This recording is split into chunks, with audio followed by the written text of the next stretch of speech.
Yeah. All right. Thank you, everyone. Packed house for the meetings back at the library, which we're very excited about. Very excited about.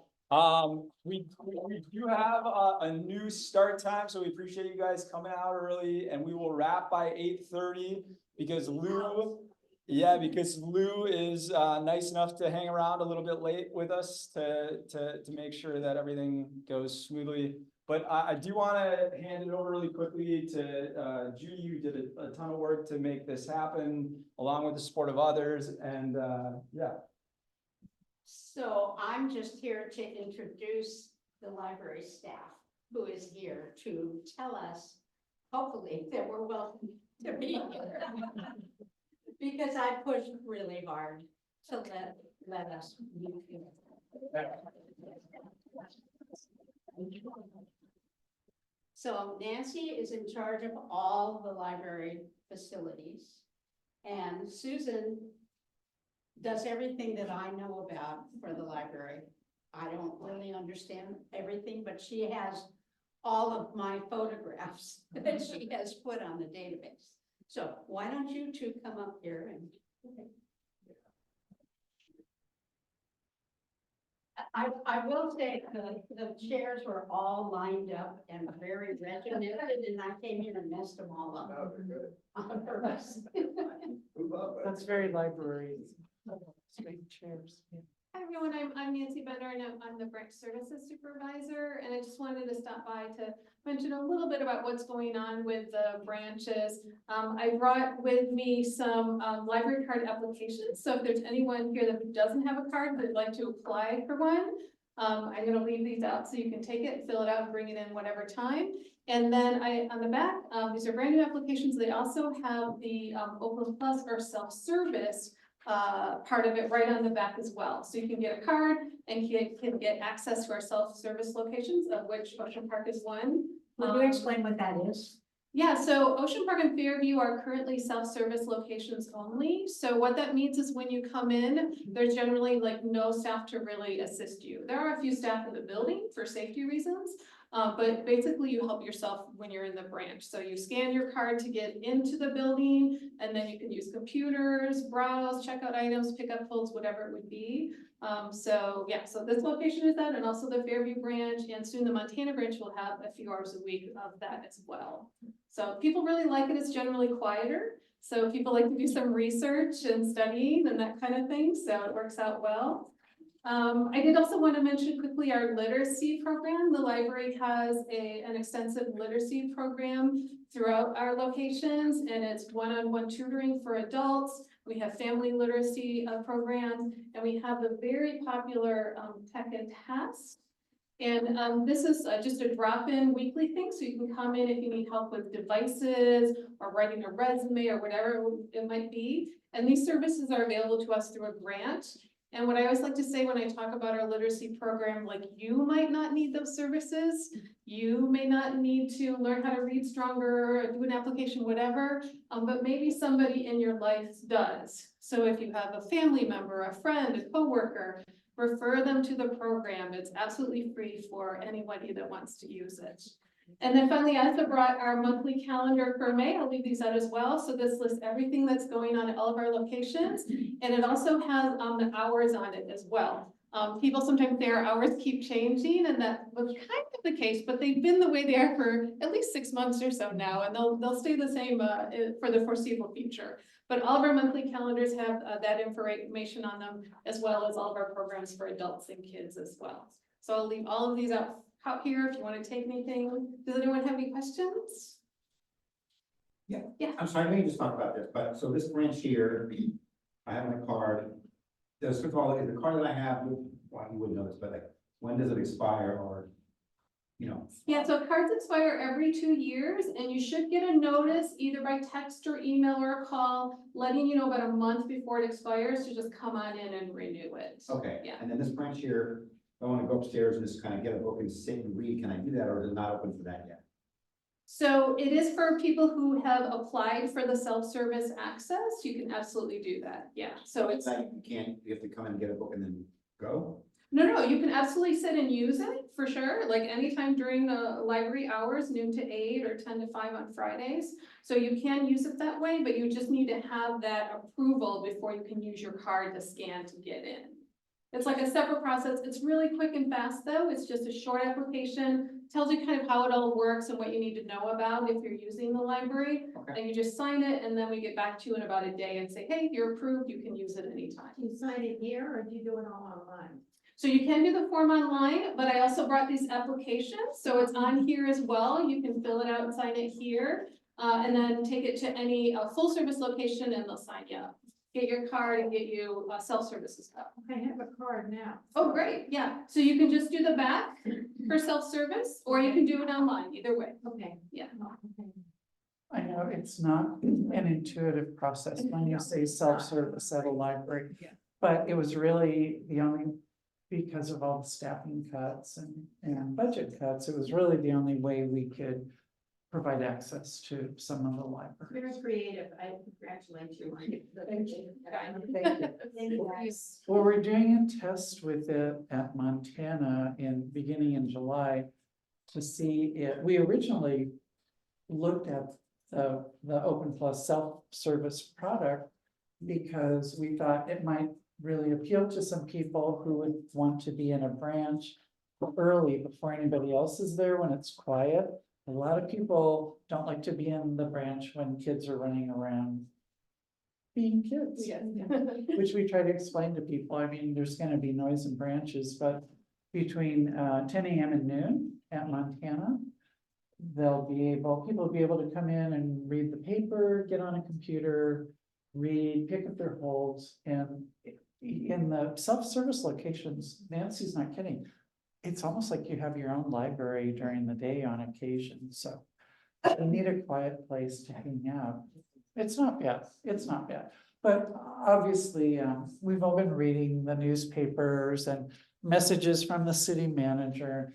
And we know money's gonna be tight for a while here, so everybody's doing what they can to maximize access for the community. My dream for this winter is to have one day when I fill the park with snow for the kids, so they can come and play in that, so I'm hoping to find funding for that, yeah. Well, I think it'd be so much fun, that's like the perfect place to build a snowman, Well, since we have our wonderful landscape director here, do you think it would be appropriate to try to get a money tree planted? As part of the tree covered there, sure. I support that. Thank you for coming. Yeah, thank you.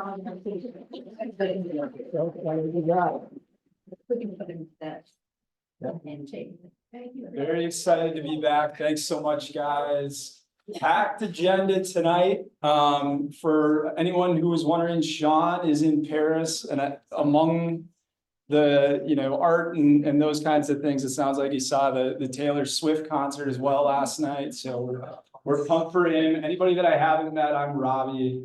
Happy that you're here. And our agenda for the evening, we've got our Santa Monica Police update that they're gonna come do a quick 10 minutes, which you guys are welcome to make your way this way. And then we've got Matthew he's our public landscape manager.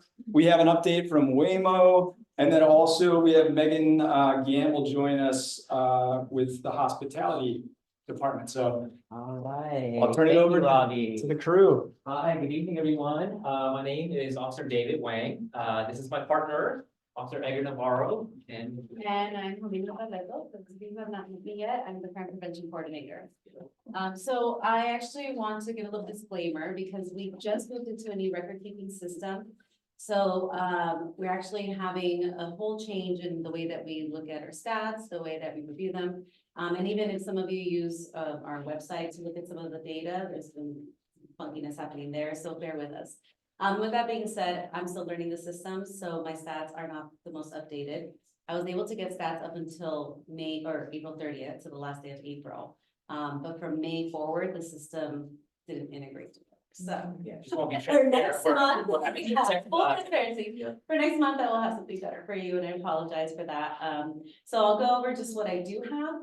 And I have one incident that actually happened yesterday that I just knew about, not that I got from the system, so I'll talk about that. So from April, I had 3 aggravated assaults, and these were all domestic violence related. There was 1 residential burglary, 3 vehicle burglaries, was pretty low for what we tend to see in this area. We only saw 1 pocket picking, which, as you may have known in the past, we were having some issues at the Victorian, where we were seeing quite a spike in pocket picking. It looks like that has settled down for the time being, but I will always let you know when we start seeing a spike again, just to be aware. These tend to happen in the weekends, especially the busy like holiday weekends, but we haven't seen that as of recently.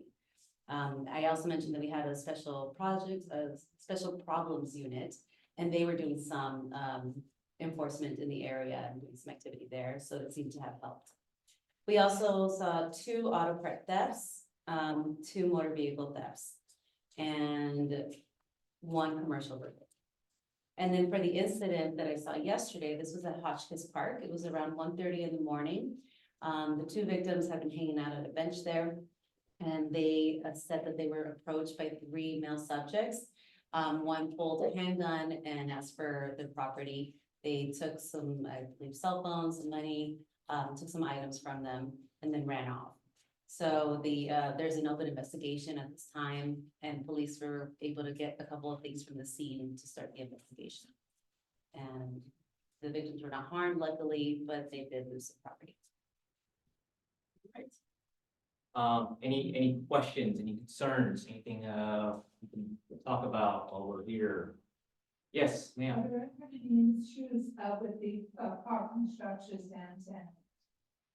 Are we having issues with parking structures downtown? Well, not just now, but like in the past. In the past, yes, there were a lot of vehicle burglaries. We had a lot of people who go shopping on the promenade or at the mall, go back to their cars, leave all the shopping bags in their cars, and go shopping again. So we have been educating the public down there, putting up signs, lock it, hide it, take it with you. We were also conducting a lot of operations, undercover operations, and enforcing zero tolerance in structures. If you're walking around the structures and you don't have a car, you have no business being in the structures, you're gonna get contacted. Well, we don't have to worry about like going on the elevator or anyone coming in or anything like that.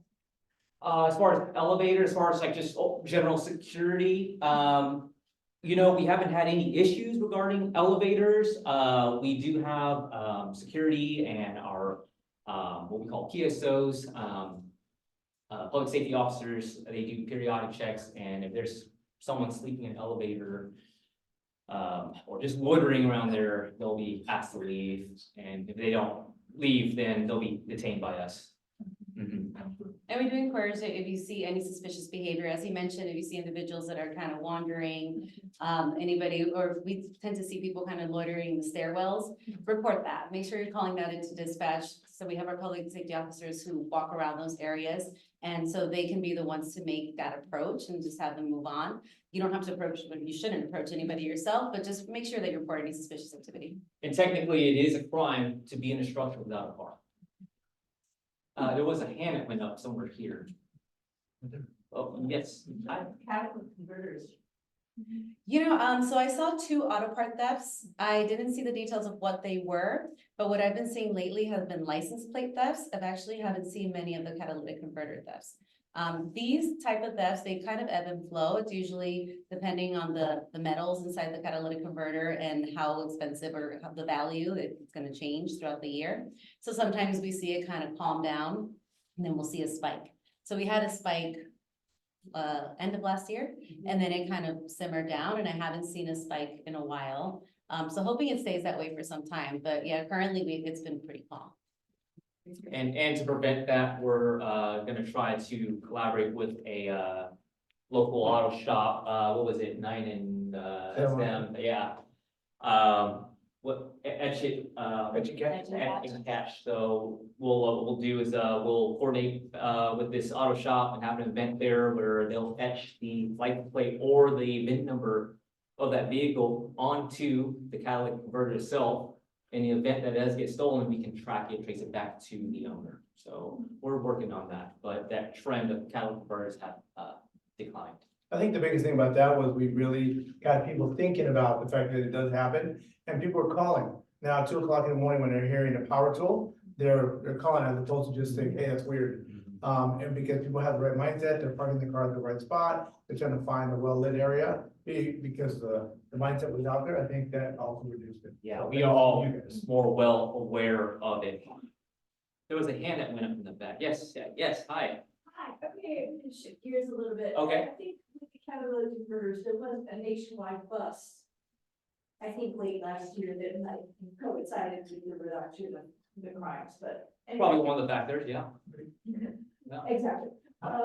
Shifting gears a little bit, Pavilion's Motel, the streets. I understand that you'll respond to service calls and there's no issue about that, but I wonder, is there a certain number of service calls where it sort of rises to the level of like, we've got to take another strategy on this?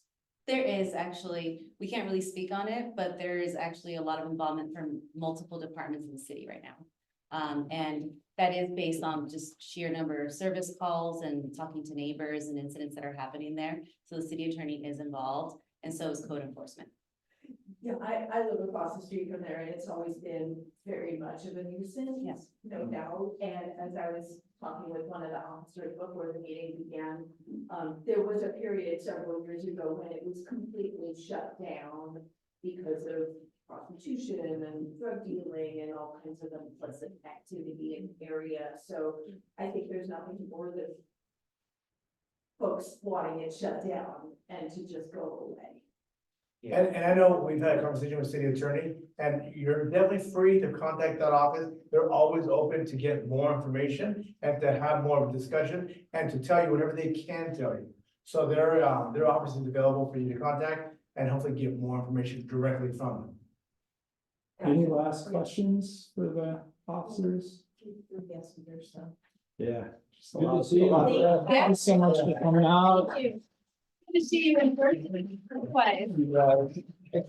Yeah, thanks. All right, so next up, we got Matthew.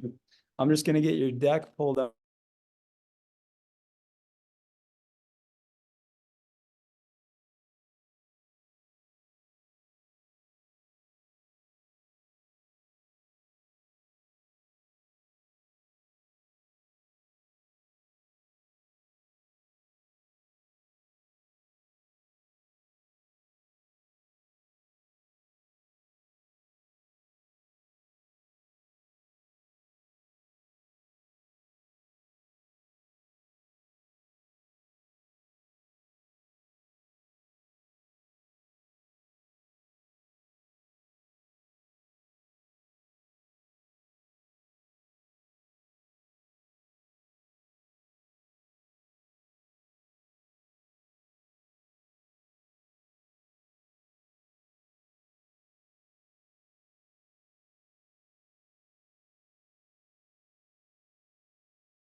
Places like that. We do not currently have any ordinance for control over trees on private property.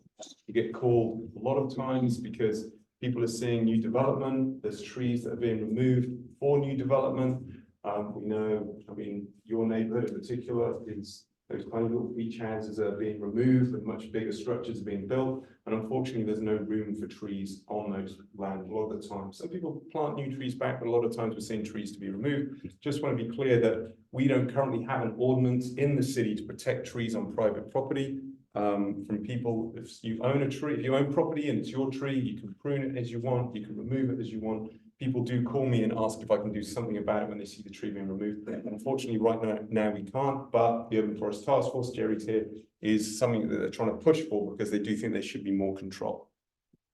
So there's a lot of speakers. So I'm going to talk about our urban tree canopy assessment, which is going to look at urban tree canopy. And when we talk about urban tree canopy, we're just talking about when we look at the city from above, how much area of the city is covered by trees. So we're going to look at the citywide, we're going to split out between public and private, we're going to look at neighborhood, and then we're going to look at land use. Actually, I might flip those two in all the excitement getting ready for this talk today. So what impacts urban tree canopy? So just to be clear, if urban tree canopy is going up or down, and as a city, we tend to want more urban tree canopy. Why do we want more trees? It's because they do lots of good things for us. Wildlife is one of them, ecological benefits, but also they're helping to do things like reduce energy bills, and cleaning the air, they're storing carbon, all those other things we hear about. They help to reduce the impacts of stormwater by slowing water going out into our storm systems. But what increases canopy cover? So increases canopy is the base level canopy cover, then it's planting and growth. So how many trees do we plant? How many the trees grow by? They're the pluses.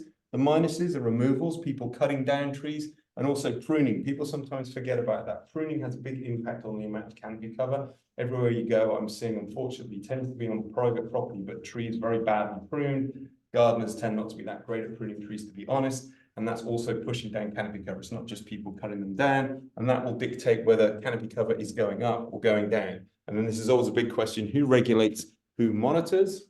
So this is the city of Santa Monica. This is some of the imagery that they use.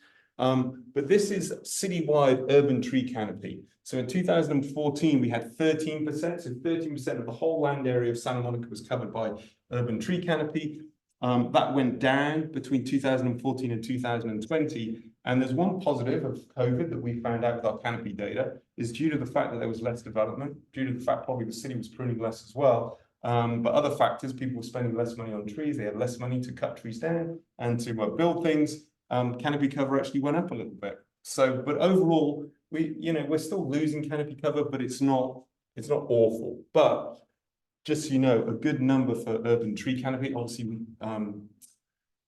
Santa Monica is pretty urbanized, but many people will throw out 30% is a good level of what urban tree canopy that a city wants. I think in Los Angeles overall, I want to say that the average is 18%, but it's much more, we're much more urbanized here than some of those other areas.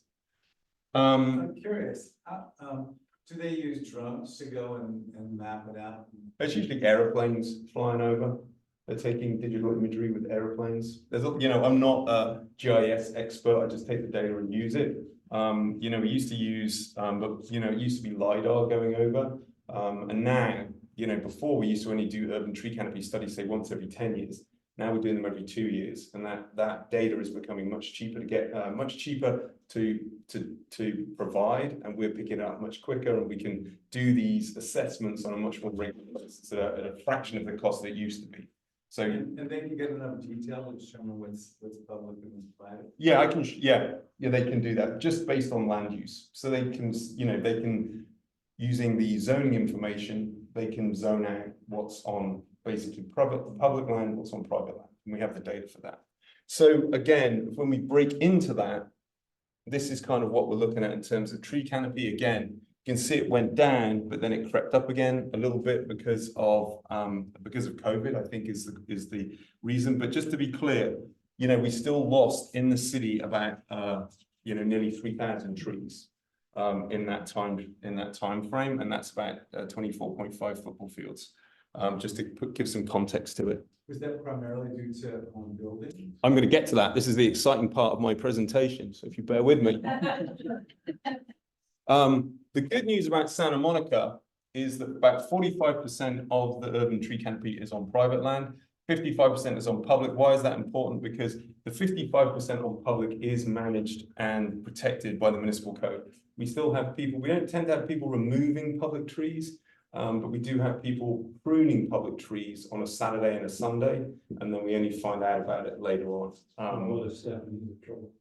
Northern Montana is always a big issue for us, just to share that with you guys. But the good news is though we lost about, actually that's gone up about, we think we lost about 4,500 private trees. We can see that on the public realm, public landscape division, we've actually gained 22 acres of urban tree canopy, which is the good news. The bad news is, and again, I'm rushing ahead a little bit, is the fact that we lost 42 acres in the private realm, and we're going to look at the zoning data to answer your question, sir.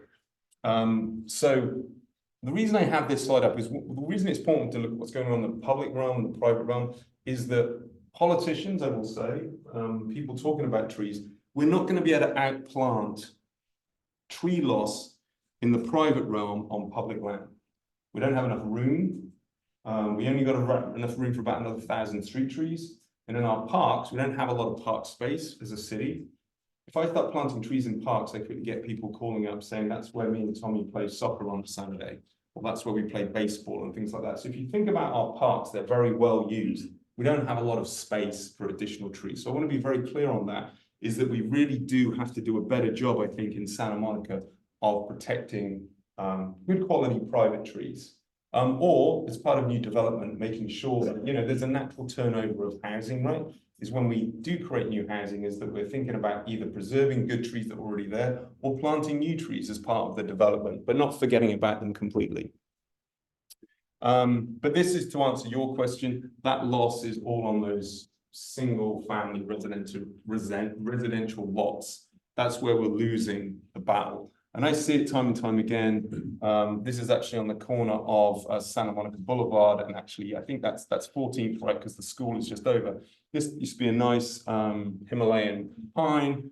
And then I came in one day. Actually, someone called up actually and was saying, hey, they're cutting it down. We went out there and it's just a stump. It's still there. The stump is still there. People are removing trees primarily for development, but people also are removing trees because of insurance companies, because they're concerned about fire, they're concerned about property damage. And also trees are very expensive to maintain, as I found out myself, because I have now owned a very large jacaranda tree. It costs thousands of dollars to prune a tree and to maintain a tree. And some people just would say, hey, you know what, I don't want to do that. Why don't we just remove it now and be done with it?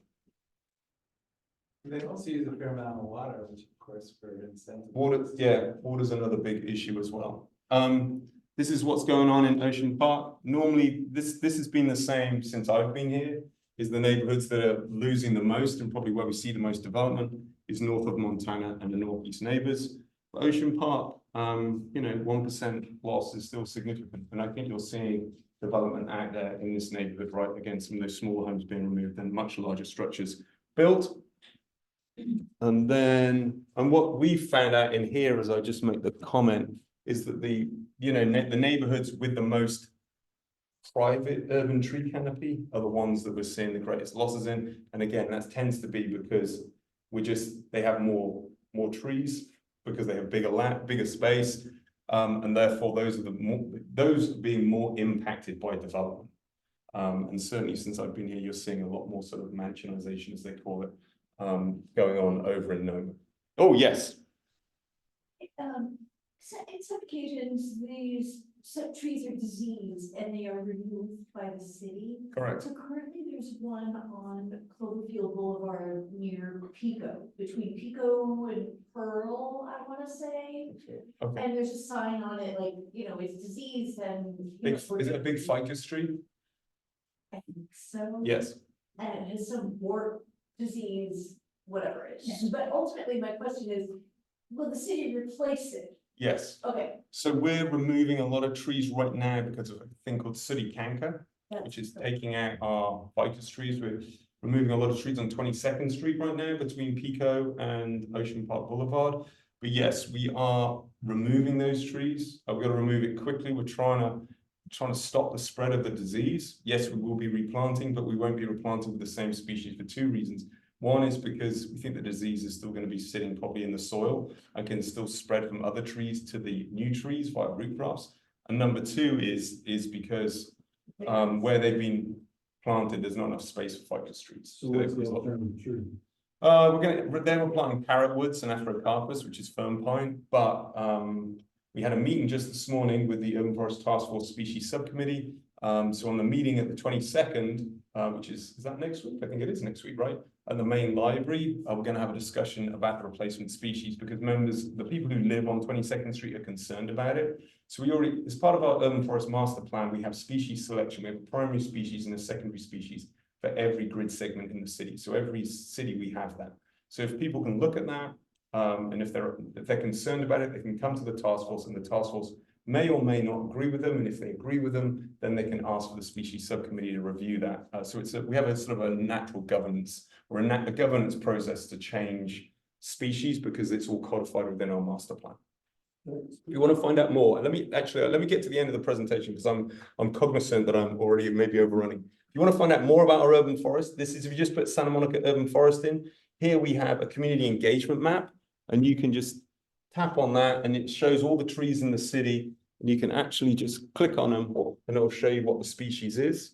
If you want to report, if you want your tree outside your home pruned, or want to find out when it will be pruned, or reported this disease, or you're worried about it, please use the 311 system. That's the best way to route it to my inspectors. And then the inspectors have to respond to you within 10 business days, and they'll email back to you. And just to finish off, Susan, you already spoke about budgetary challenges and why things are different than maybe they were before. Urban forestry also got hit badly by COVID cuts. And so we're sort of suffering a little bit due to a lack of resources. And one of the biggest things is we're pruning about 50% less than we were pruning before. We used to prune about 9,000, 10,000 trees a year. We're only pruning 5,000 trees a year. So you're going to see us less regularly on your street pruning trees as an FYI. Do I think that's necessarily bad for the urban forest? Not necessarily for tree health, but it is causing us more problems with trees touching buildings, trees blocking signs, things like that. Concerns about, dead palm fronds. These are the reasons we've got other challenges, land use pressures, I spoke about that. Utilities, we've got Edison, we work with Edison the whole time. They're under pressure. People are concerned about fires and outages, so they're sometimes asking us to prune trees or remove trees. We work with them, but we have a good relationship with them. We used to have 6 in urban forestry, now we only have 2, FYI.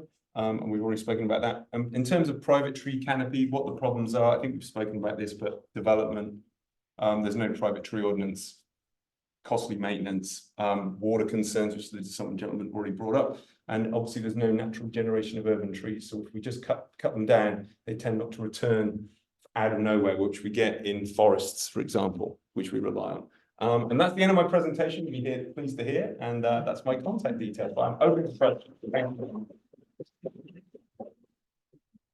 Yes. What about trees that are impinging on properties and sinking their roots down into the podiums on, large homeowners associations? These trees are impinging, they're breaking up the concrete. Yes.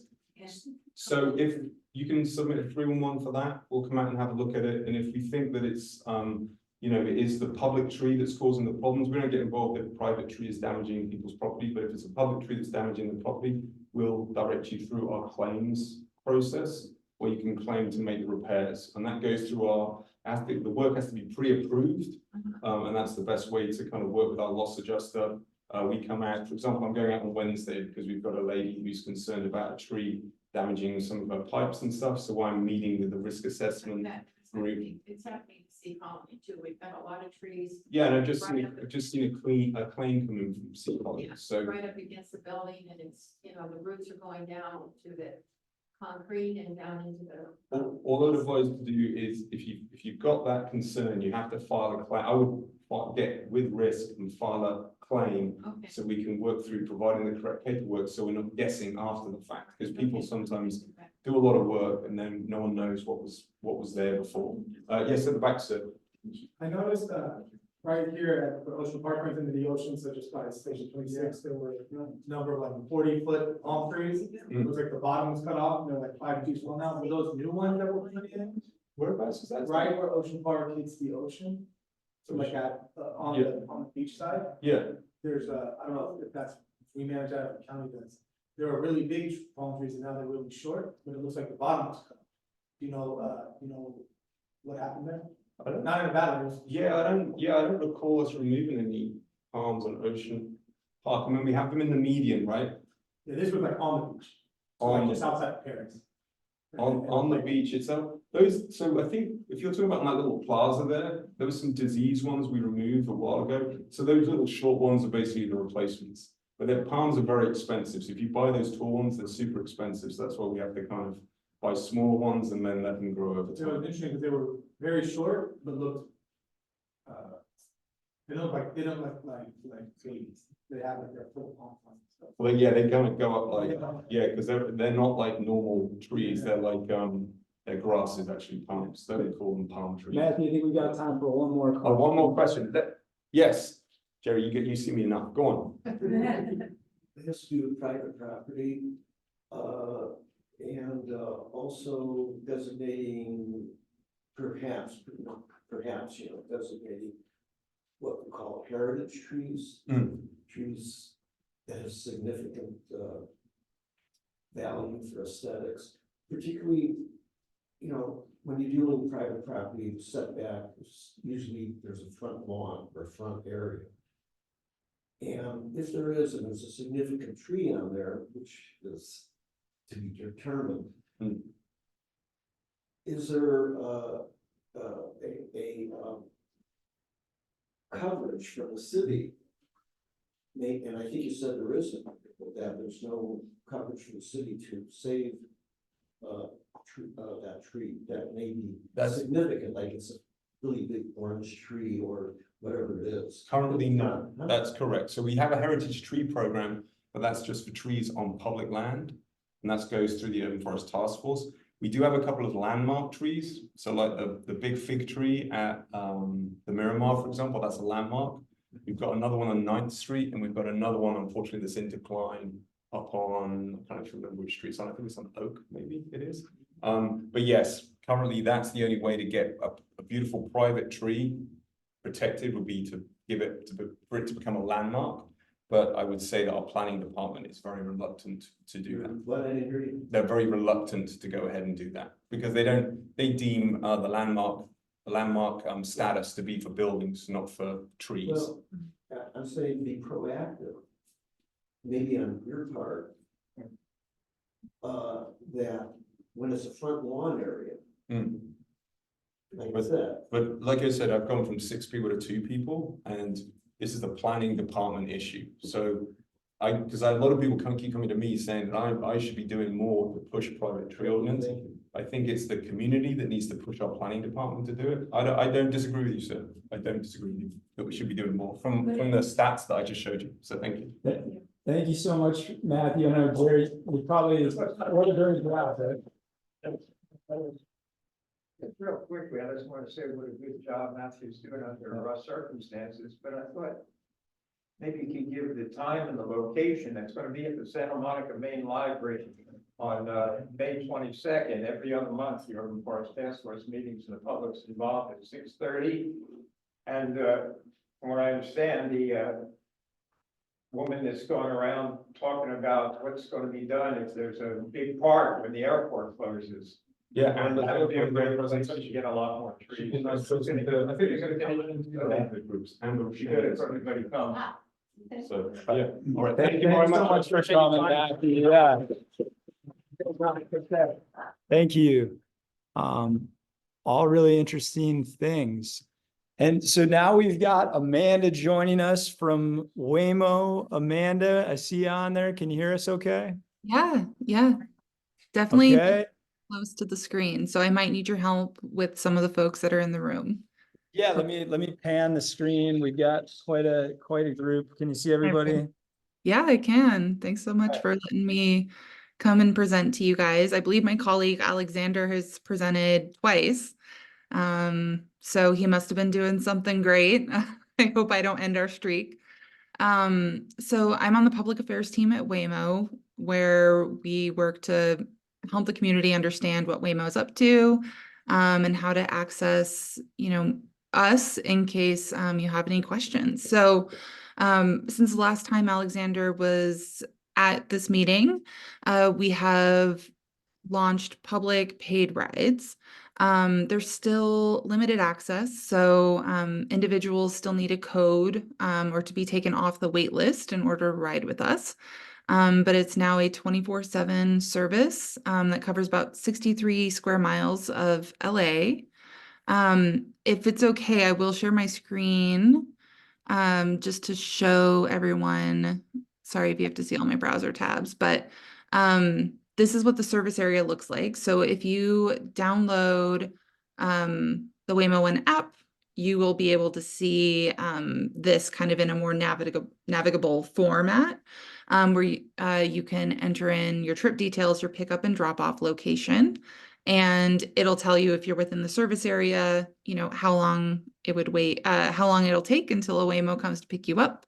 And in this case, it will be a completely empty, fully autonomous vehicle that will take you from point A to point B. So you sit in the front passenger seat or the back seats.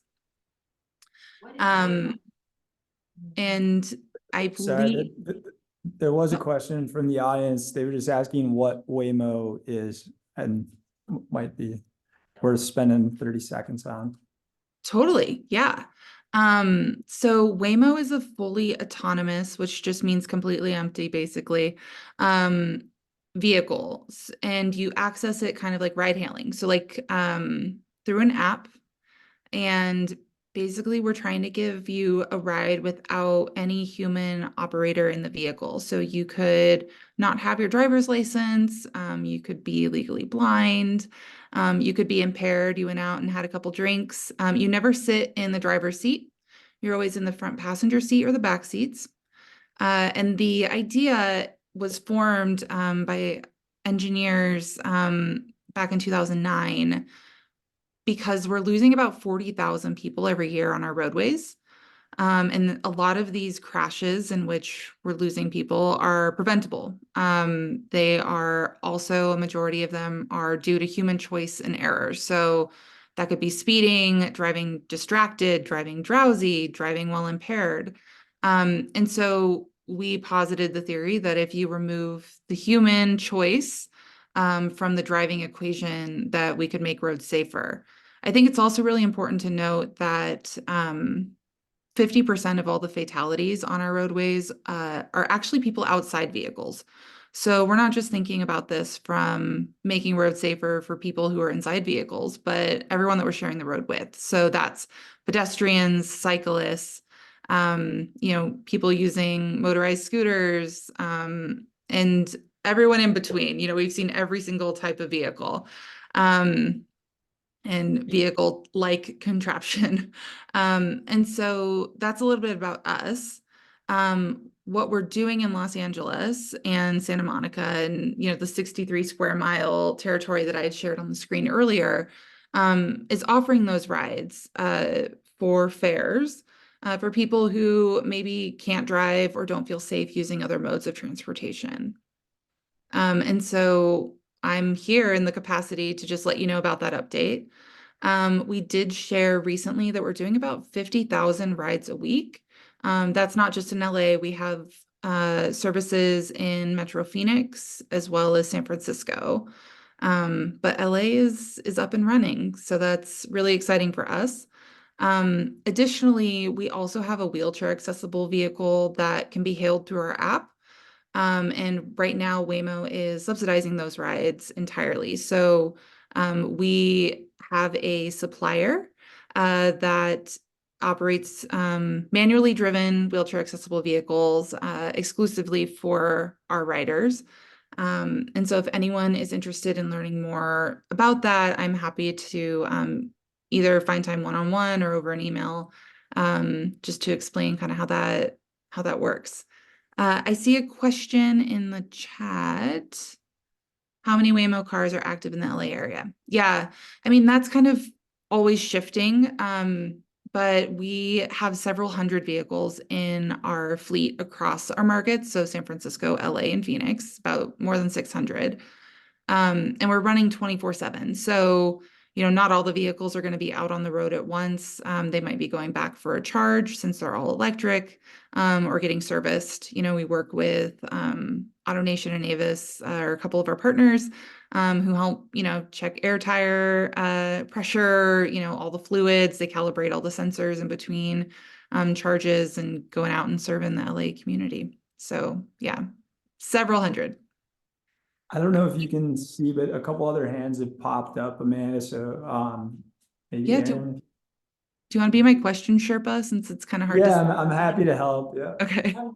If there is an accident involving a Waymo vehicle, what is liability like for the person who called the Waymo and is riding in the car if they're injured? Yeah, I heard that one. So, yeah, if there is any kind of collision, while someone is inside the vehicle, because it's a Waymo-owned vehicle, Waymo-driven vehicle, it's our fleet, we basically have a PA system inside the vehicle where someone from rider support would get connected to the passenger and notify them, you know, hey, appears we've been in a collision. Here's what you need to do or don't need to do. You know, if it's, you know, at some kind of severity, or if we recommend that they get out of the vehicle, you know, we would give all of that information and be available to answer questions. Is there a way for me to find out in terms of like liability and what's covered before using Waymo? Yeah, I mean, the passenger wouldn't have to do anything if it's, you know, most of the cases where we've been in a collision have been people rear-ending us. So it's usually a human who's distracted while we're at a stop sign or a stoplight. And in that case, that would not require any kind of, you know, insurance to be had by the rider. That's something where our company covers that because we're the one who's driving. What if it's a worse accident than just a hitting, what if it's a bad accident? Is there any? Yeah, I mean, that's a really broad term. I mean, luckily we haven't been in anything like that. But yeah, I mean, I think that maybe the nature of your question, like there's so many tiny pieces here, but basically like Waymo is like the owner and operator of the fleet. And so if there was a collision of any kind, like that's on our team to handle. Now, if someone's inside the vehicle and does something that violates our terms of services for the rider, they would be responsible for whatever, you know, activity they do inside the vehicle that would require action on our end. We have a couple other questions, I think, or Well, I happen to be perusing some of the DMV records just today. Oh, cool. For 2024, because according to the DMV, in the event of a collision of any kind, it has to be reported and that those reports are public. Mhm. Now, some of them were the cause of Waymo vehicles, and I will disagree with you. There have been major incidents with major damage on vehicles, possibly before the time that you joined the organization. But ultimately, I really wonder nobody seems to be able to answer what's better about more cars on the road. Like, I don't understand how that problem is getting solved. You know, you're saying you've got hundreds of vehicles on the road. What's better about that than just not having them at all? Yeah. So I don't know, was there a question about the DMV reporting?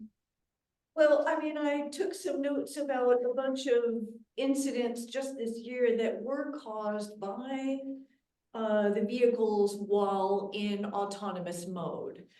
In fact, there's one where, in fact, two Waymo vehicles within minutes of one another hit a pickup truck that was attached to a tow vehicle. And this was, I didn't take a note of whether that was in the LA or San Francisco area. It wasn't neither, actually. It was in Metro Phoenix. So that was something that Waymo actually issued a voluntary recall of our software around that. Yeah. And so that was something where our safety team went above and beyond what was required. And we decided to take our vehicles off the road until we were able to do a software patch on that. And there was no injury at all involved in that. Correct. But ultimately, what's better about more cars on the road than Yeah. versus fewer cars on the road? Sure. Because aren't we really bridge like public transit? Yeah, we're big supporters of public transit. We actually did some of the first research around how autonomous vehicles could be integrated into a public transit system in Metro Phoenix, and it was actually funded by the Federal Transit Authority. And so one of the things that we're thinking about is, are these vehicles going to become a substitute for personally owned vehicles? So, we operate a fleet, right? So we're thinking about this from the perspective of, use a car when you need it. The cars that we own personally, if you're fortunate enough to own a vehicle and drive one, they sit dormant for about 95% of the time that we have them. So that requires parking, that requires a lot of financial commitment for insurance, maintenance, all of the things that go into car ownership for something that we don't use a lot of the time that we actually have it. So when we're thinking longer term here, we're thinking about how could this actually reduce the amount of personally owned vehicles that we have just kind of sitting around and increase the number of people who are using this when they need to. So a lot of people on the Waymo team don't even own cars themselves. A lot of the engineers that I talk to, I have an engineering friend who lives in Koreatown. I have another one who lives in the Redwood area up north in California, and neither of them own a vehicle because they prefer to walk or use public transit. But they will use a Waymo for a variety of reasons. Maybe the weather isn't great, or they're going out and they just want to feel that extra added safety, maybe they're going out really late. And so really it is kind of the idea of using it when you have to. And we're hoping that long term that maybe has a better effect on how we're using our land. And so maybe there'll still be cars on the road, but we're hoping it's safer than a human operator. And I think we already have definitive statistics that show that we are 80% safer than a human, according to insurance benchmarks. We have a lot of research papers at waymo.com/safety that you can peruse. They're really academic, but we also publish blog posts alongside them that break out, some Amanda, of the data. thank you so much. I think we have it. Jerry, is it a quick question? What's the cost and how fast do they come, that kind of stuff? Are there any senior discounts or things like that? And just like a 30-second answer, and then we're gonna have to move along. But thank you. We are working with quite a few different nonprofit organizations. So not a senior discount at the moment, but we are looking at different pricing options. In Metro Phoenix, we have done free rides with certain affordable housing communities. And then we're also, always looking to partner with nonprofit orgs to provide discounted rides as well. So if you guys do have ideas, you can email me, and I'm sure, my email can find you through your awesome president. How do you feel about regulation? Sorry, yeah, we gotta keep going, but thank you so much for joining, Amanda, and yes. Awesome. Thanks Thank all. you. Appreciate it. Yeah. Megan, I know you were gonna join virtually as well. Are you on? Okay. Oh, we might have one fewer speaker. Have we seen Megan at all? I haven't seen her at all, but Okay. we're supposed to start our open business in 3 minutes anyways. So. Okay. All right. Well, if she does pop in, well, yeah, we'll move on to that. But I think I gotta pull up the agenda here. I'm a little unprepared, but feel free to get yourself a water if if you want one. Can I just say, I want to thank Christina for putting together all this food here. Okay. I can serve around. You guys are welcome. Yeah, very good. Start with executive board. Yeah. Info. Okay. And I see Dave. I don't know if Dave, I want to give an update on the neighborhood. Yeah. Where did this thing go? All right, so we'll get into the board business. And I'm gonna point it out here because I don't think people need to be looking at me. But we'll start with the executive committee. Is there anyone from the executive committee that wanted to give any kind of an update? Patty and Dave, we see that you're on. If you want to give us are they in Arizona or they're in Europe as well? Oh, okay. Post your better about, sorry. Okay, maybe they're not gonna give us any kind of an update. You guys want to share with us some info? Okay. Is there any way of making it louder? We can't hear here in Arizona. Okay. I think this is the microphone, so I have to put it over. Robbie's gonna work on it. Yeah. Can you hear me now? Yep. Okay. We're gonna start moving through the board business. The Santa Monica Tourism Board representative was not on the Zoom, so we're moving through the e-board. I don't have any kind of updates there, unless you want to share anything, Patty.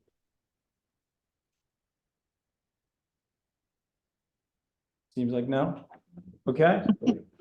Patty, they were asking you if there was anything from the neighborhood council to discuss. They were basically talking about they were basically talking about the civic. I wasn't there. Dave sat through it. Yeah, I left my notes at home. Sorry, I'm on vacation. But that said, there was 6 very involved people from the entertainment business, professionals like the creme de la creme, that talked about bringing the Santa Monica Civic up to a state-of-the-art performance venue to rival none, to rival them all, and no cost to the city. And Dave actually has a copy of the. yeah, I have a copy of all the different players that are involved and what the proposal is, but it sounded like a really good proposition to bring it up state of the art, including the retrofitting for earthquake. Okay. And not involving any city funds. Was that the crux of it? That was the crux of that. Great. Yeah, anything, if you want to send that out via email or something, it sounds like there's some people that might be interested in learning more. So, Okay. From the communications task force, Judy, anything? No? Okay. We'll keep moving. Member engagement and events. A number of great events coming up here pretty quick. I know Sunday, Monopoly. I know Jeff sent out an email. Anything that you want to talk to here, Jeff?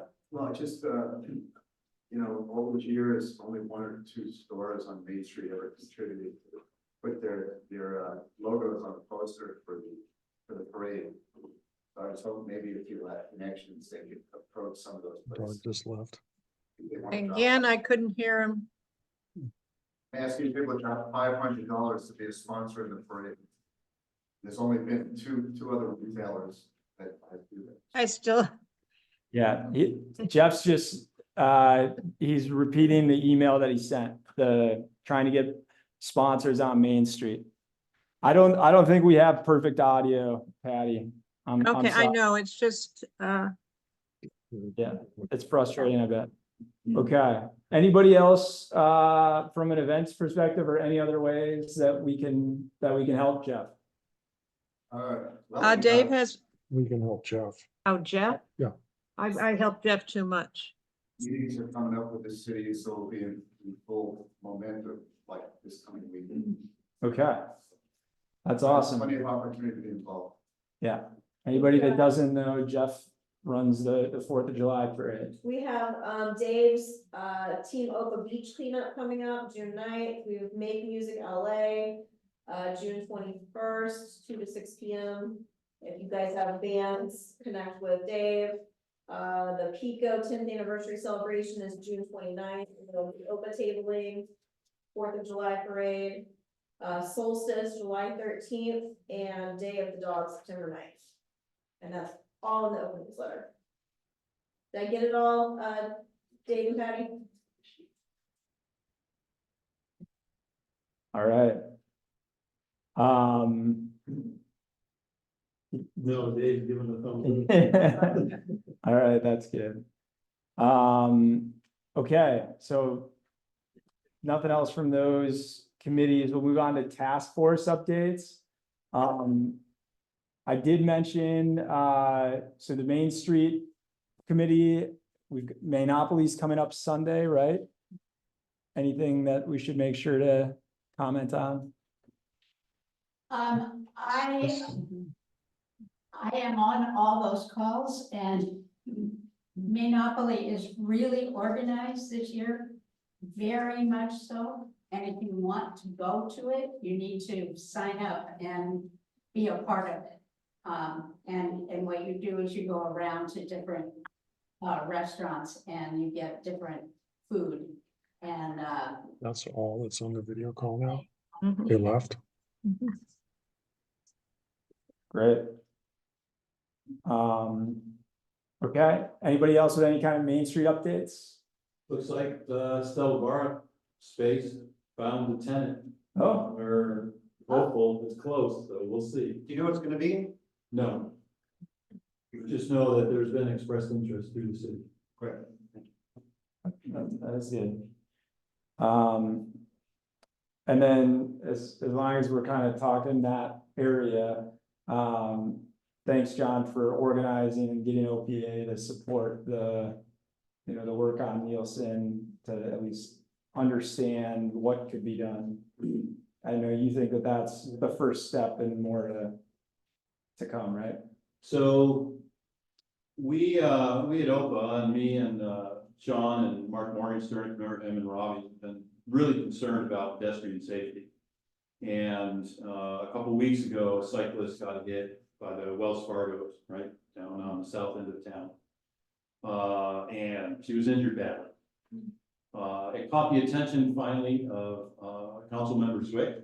So Councilmember Zwick has an item on Tuesday's agenda, a 16 item, to do two things. One is to ask the city to look at putting some type of speed barrier, speed hump on Nielsen in certain spots to keep people from moving quickly.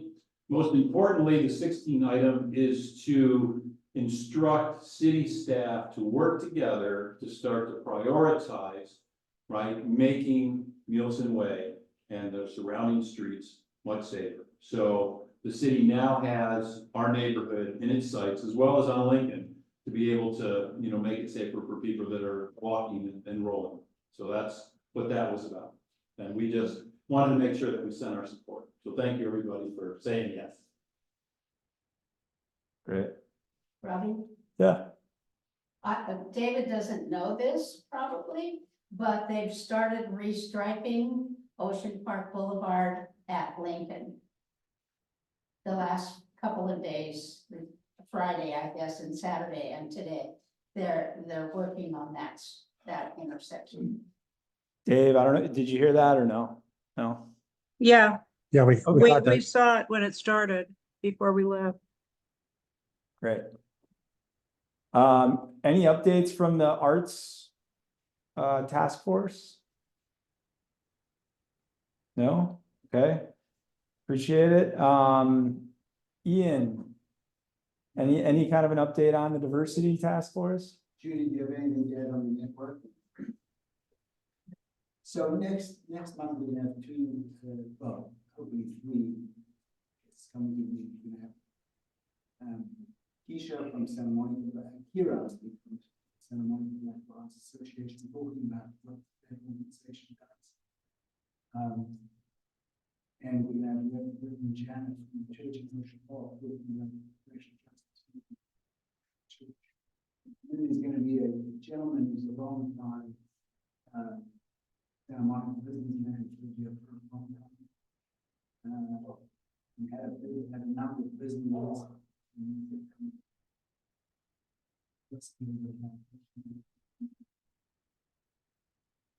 Fantastic. We'll keep moving. No updates from the renters task force, I don't believe. Go ahead. Yeah, we have, the Lincoln Boulevard Task Force. Yeah, we can get, go ahead. Well, a letter went around that we signed, Sean signed, directed to Pete Buttigieg in regards to some major funding for Lincoln Boulevard. It was organized by Jonathan Martinez to try to see if we could get the more money. As you possibly know, that Ted Lieu had gotten us a grant for about $500,000 for Lincoln Boulevard.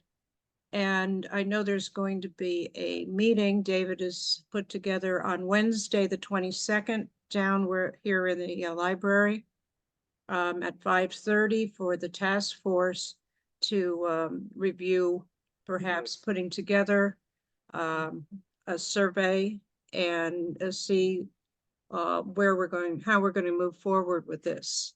And if we get that extra money, then the whole project will be doable.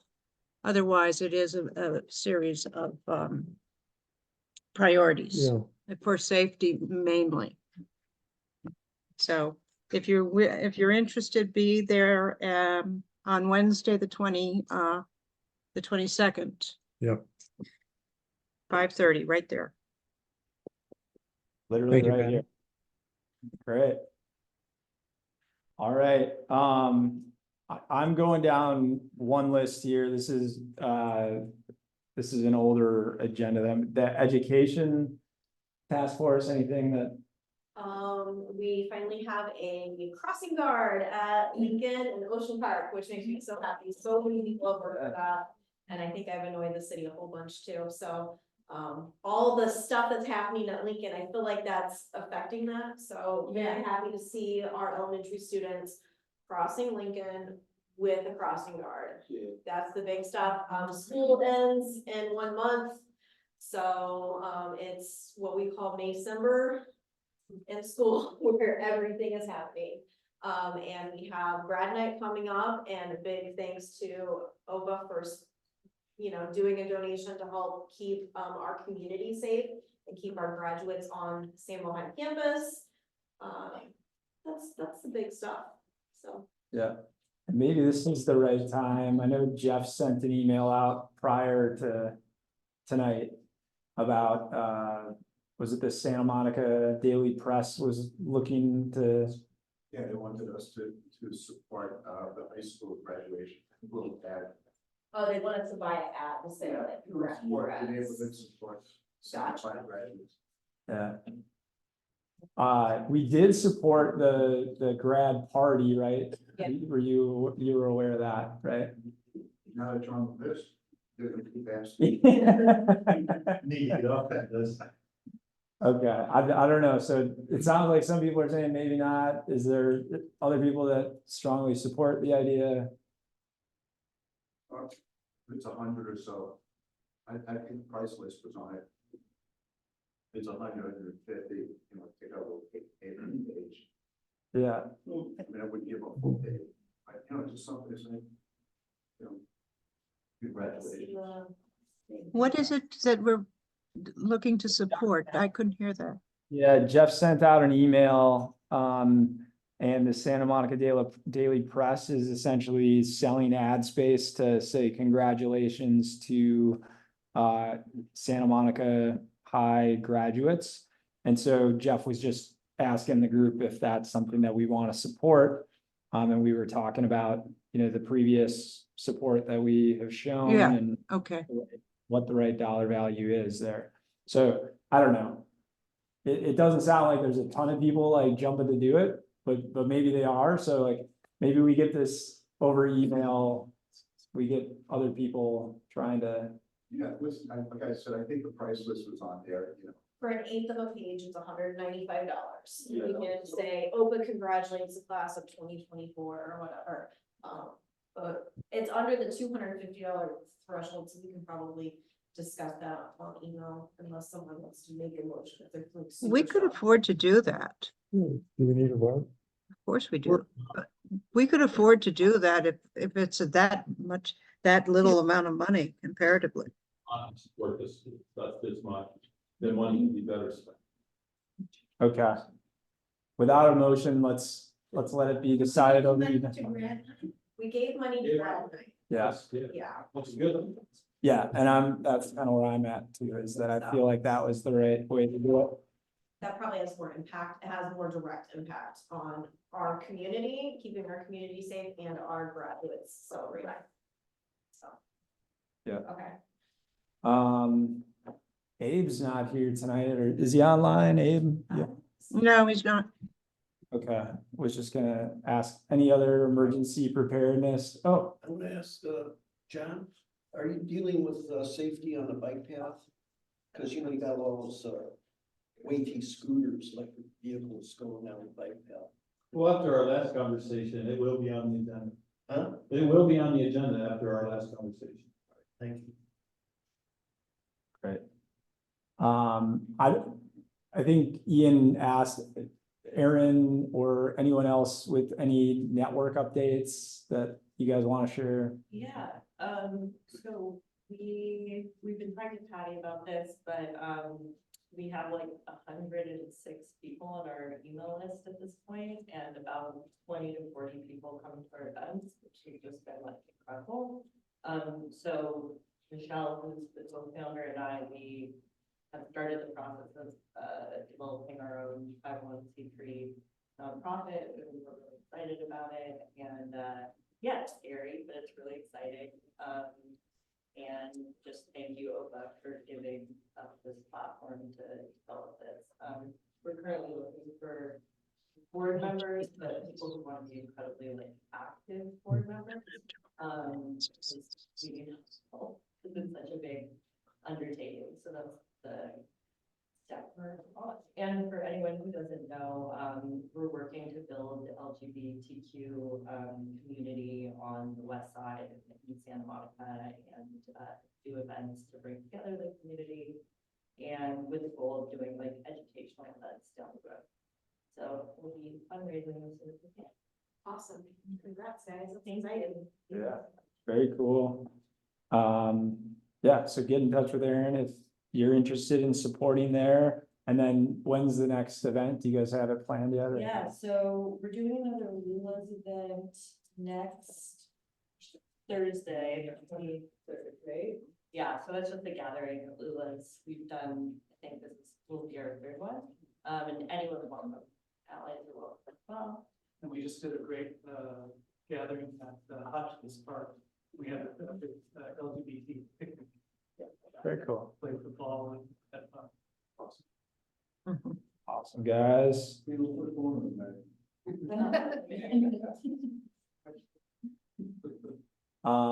As far as things that are on. Yeah, anything you want to say? On housing, sure, the bowling alley on Pico. Looks like construction's gonna start with the configuration that was already approved towards the end of summer. So the good news is that it does not appear they're gonna take advantage of all the stackable entitlements. So it's not gonna be 12 stories. What is it gonna be? Think 16 stories. Yeah. No, I think it's set to be either 4 or 6, whatever the original piece was at that time. Yeah. Will it be retail on the bottom floor or the Yes. space floor? Fixed. Yeah. Ground floor retail, mixed use, housing and stuff. So it's big product. Great. Yeah. So the other thing that's happening is, in the airport park. On Sunday, the 19th, city is holding a 4-hour powwow to try to figure out from the public's perspective what the use cases are going to be. I don't have the URL in front of me, but it's easy to find on the city website. They've been pushing this like there's no tomorrow. What we have to figure out is if the airport closes, what happens going forward? It's a really complicated question about funding, about use cases, right? There's a lot of diverse interests that want to go in, people with housing, the forester has an interest in that. You know, urban gardens, there's talk of entertainment complexes, sports complexes, not like Staples Center stuff, but, you know, for fields that kids can come and play with surrounding hotels. So there's a lot of really interesting things going on because the space is so big. So if you want to have your voice heard, the first meeting is Sunday the 19th. Where? I can't remember. I think it's in Memorial Park. Can't remember. Christina's looking it up for us. Not very. Isn't Clover Box? You know what's happening with the fish company off Main Street? I heard it's gonna be a jazz place. Yeah, I heard that too. Heard it was gonna be a Mexican Italy. I think the challenge is that it's owned by Leo, whatever his name is, the Russian guy. And they have no interest in doing anything. Okay, Clover Park from 11 to 3 p.m. May 19th. The airport? Clover Park. It's the park near the airport. Well, yes. Yeah. Thank you, Kristen. Yeah, you're welcome. And also remember, not all of that land is in Santa Monica. There's actually a portion of that land that's LA. So there's another like kink in that land. Just, we have to deal with that also. That's fine. Any other committee updates or updates that folks want to share? That was putting the hair behind your ear. Okay. Oh, yeah, I don't know whether this is forum. sure. But what I'm really concerned about is the Sunday market this night. And what I would like to pose is that I think it's unfortunate that they took the animals away. I think that we lost a lot of business, but also inner school kids had a chance to, I mean, they were able to see ghosts and have horseback riding. And I think it's unfortunate that it's not there anymore. We lost a lot of people. I go there to get my pomegranate juice. I get a couple of things there, but I go to Culver City now because there's just a lot of things that just aren't in Santa Monica. So I don't know what I did here, and I might have been misinformed. But I heard it was one city council member who needed a forum to get known. So I think that I just like to throw it out there. I think we should bring the animals back. Yeah, you ever met Carla at the farmer's market? Left. So. Actually, I was just going to, Yeah. raising my hand and then you chose her. Oh, great. I was there yesterday, it was totally amazing, they had 2 entertainment groups and the extra food, the big truck and other vendors. And, I go to the other Santa farmers markets also for various things, because I don't eat a lot of planning. But, it's more community oriented at farmers market, and it was totally packed yesterday. And people buying tons of Mother's Day flowers, and it was really amazing, 2 different groups, even from England or something, doing a special dance and some other groups. I found it to be totally amazing. I was questioning that a few months ago, as you know, but I met with caller and, I think it's really amazing for a little community orientation. I don't know about animals, I wasn't here then. Yeah. There's a lot of empty spaces now. I mean, I think I'm concerned about it. I've been going to it for so long. I do a lot of things I just can't get anymore there. So anyway, the real thing is to get the animals back again. That really drew so many people. What kind of animals? Well, there was a little horse ride. Yeah, and the people there, those were animals that were euthanized and they saved them and they were paid. Well, I'm for you, you know. Yeah, so I'm going out there and Yeah. suggestions, I just don't know how to implement.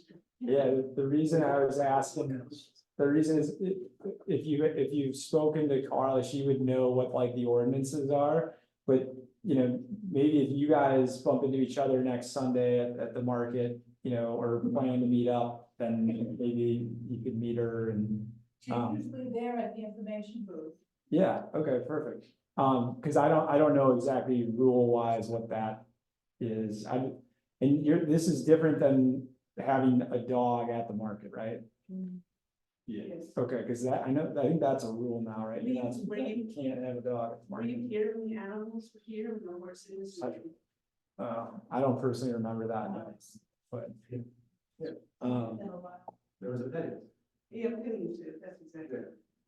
Yeah, and it was always packed, I mean, there were the children, it was always packed, and you go in the families and play with the animals. Weingard, this lady, she's running for president too. At least she was. In her direction, she went before council went along with it. They were riding horses, and she said they were suffering. Right, yes. So, Really? for council and raise it up and, they need to be, bring it up again, but, residual, the food is, people aren't coming for the food, there's not enough people coming. They brought, the kids came, with the. yeah, that makes sense. It's a draw. So if, So before council, bring it up a couple of times. if there aren't any other topics, we just have the official business of the treasurer's report and the notes, last call. I don't think so. Patty, do we have a treasurer's report? Okay. The treasurer's report is done quarterly. And I Okay. don't have any paperwork anyway, but I can tell you that we're very much, we've got a nice amount of money that we need to spend. Okay. We have to approve the minutes. Yes, Christina sent out the minutes today, right on time. Anybody have a chance to review them and want a motion to approve them for the month? Motion. Second. All right, Who made the motion? Yeah. all those in favor? Aye. All right. One abstention. No knows? Any no's? Okay, I think they pass. Let's go. So, yeah, the last course of business, anybody move to adjourn the meeting?